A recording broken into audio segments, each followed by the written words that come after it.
And my bun is done.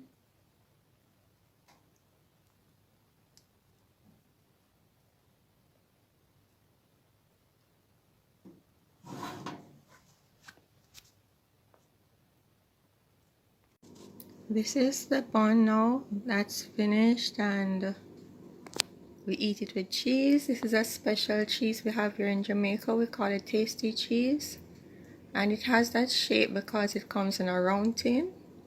So you see one side is circular.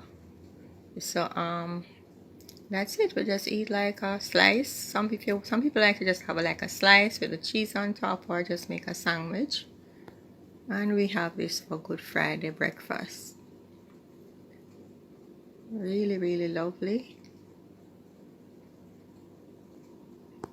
And that's it. So remember to like, subscribe, and share.